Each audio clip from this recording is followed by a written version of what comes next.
बलराम नाम का एक आदमी कोल्हापुर में रहता था। वो बहुत ही कंजूस किस्म का था। उसके पास दो जानवर थे, एक कुत्ता और एक गधा, जिनका वो अच्छे से ख्याल नहीं रखता था। वो उन्हें अपनी मर्जी से थोड़ा बहुत खाने को देता था, जिससे उनकी हालत बहुत बदतर हो चुकी थी। अबे ओ कुत्ते, हट जा मेरे रास्ते से। जब देखो तब सोता ही रहता है। ये फिर से शुरू हो गया। फिलहाल मेरी भलाई इसी में है कि मैं पतली गली से निकल लूं।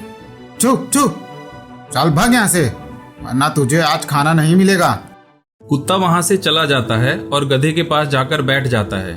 अरे क्या रे गधे, तू तो बड़ी मजे में घास खा रहा है और यहाँ मुझे खाने की भी लाले हैं। अबे कुत्ते के बच्चे, मैं तुम्हारे जैसा थोड़ी हूँ जो घर पर बिना कुछ किए बस पड़ा रहता है। मैं तो मालिक को भारी सामान लादने में मदद करता हूँ, समझा तू? तुझे किसने कहा कि मैं घर में कुछ नहीं करता? और मैं तो घर पर रहकर इस घर की रखवाली करता हूँ और मालिक की कीमती तिजोरी की हिफाजत करता हूँ। हाँ हाँ, मैं सब जानता हूँ कि तू कैसे रखवाली करता है। बस दिन रात सिर्फ सोया ही रहता है। जब गधा और कुत्ता बात कर रहे होते हैं, तभी एक जंगली कुत्ता अपना रास्ता भूल के बलराम के घर की तरफ आ जाता है।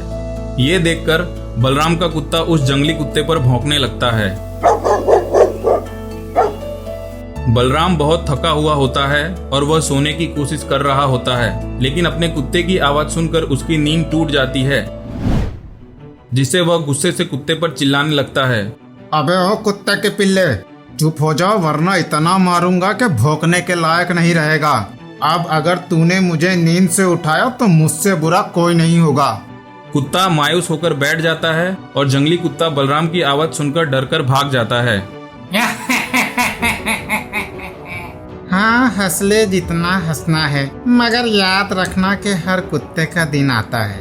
अरे लेकिन मैं तो गधा हूँ, कुत्ता तो तू है। कुत्ते और गधे की देर रात तक नोक-झोंक चलती रहती है और फिर दोनों की आंख लग जाती है और वो सो जाते हैं। लेकिन तभी कुछ खुशपुशाने की आवाज आती है, जहां पास ही में दो चोर चोरी करने की योजना बना रहे होते हैं। अरे ओ संजय, मैंने सुना है कि इस घर में एक बूढ़ा आदमी रहता है और उसके पास बहुत सारा सोना और हीरा जवाहरात है। हाँ, तुम ठीक कह रहे हो, और ऐसे अकेले आदमी को लूटने में बड़ा मजा आएगा। लेकिन एक समस्या है। समस्या? कैसी समस्या सरदार? उसका पालतू जानवर कुत्ता और गधा है। कुत्ते का तो समझे, लेकिन गधा तो कुछ नहीं कर पाएगा, और हम चोरी करने के लिए रात को ही जाएंगे। आधी रात को ठंडी का मौसम होने की वजह से दूर दूर तक कोई नहीं था और कुत्ता और गधा मस्त से घोड़े बेचकर सो रहे थे। तभी अचानक जोर से किसी का दरवाजा खोलने की आवाज आई। यह सुनकर कुत्ता उठ खड़ा हुआ और हर तरफ देखने लगा।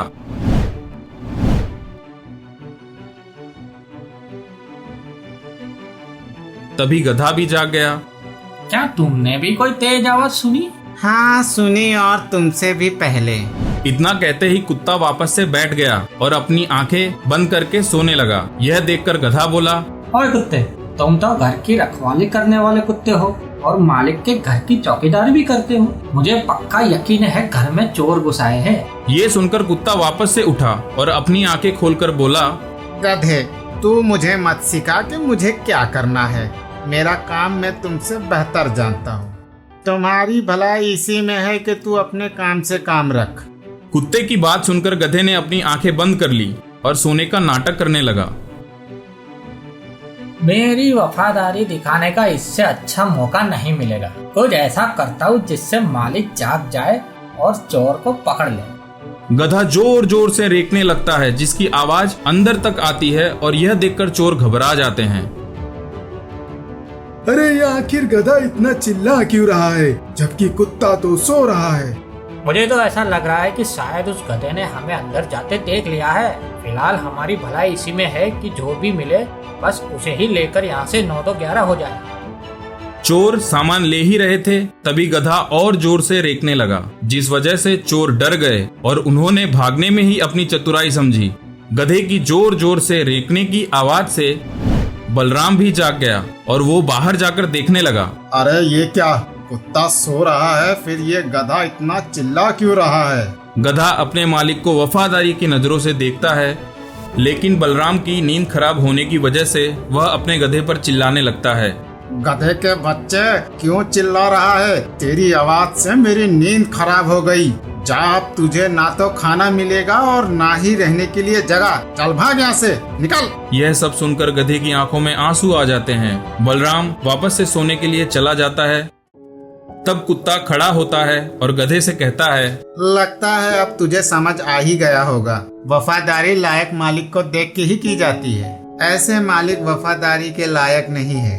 मैंने तुझे समझाया था, लेकिन तुझे समझ नहीं आया। कुत्ते की यह बात सुन के गधा सर झुकाए वहां से चला जाता है।